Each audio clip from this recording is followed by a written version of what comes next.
Salamu alaikum wa Tanzania. Tumsifu Yesu Kristo wa Tanzania na serikali ya Jamhuri ya Muungano wa Tanzania, akiwepo mamangu Mheshimiwa Rais na wazee wote wa nchi. Kwa heshima na taazima nasema hivi, hakuna hapa anayeomba msamaha. Nilishawahi kuzungumza miaka mingi sana. Napata show Marekani, Uingereza, mapromota wanaambiwa huyu msinipe show for many years. Hili tamasha limeandaliwa, waandaji ni washikaji wangu wa karibu, lakini kila TV na radio kubwa ziliwaambia tamasha lenu hatutangazi mpaka mfute jina la Dubai.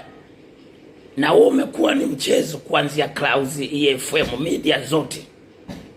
So mpaka napanda jukwani, msikasingizie kale keupe na kusema kwamba sasa wanawake wanawafira wanaume.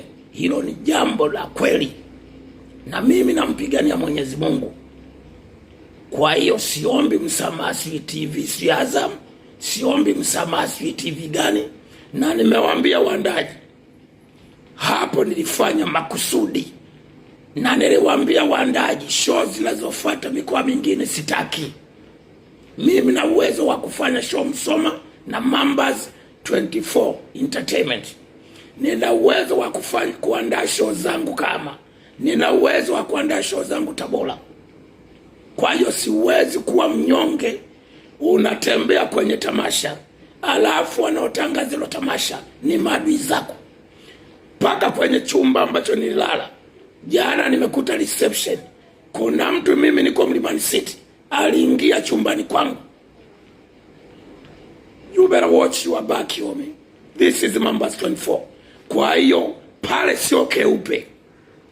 Niliwataarifu waandaji mapema kwamba sijui kama mnaenda Mwanza, sitaki.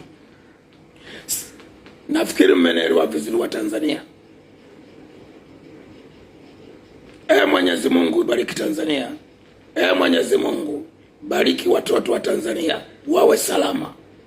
Hatutaki ushoga Mambas 24. We live your life.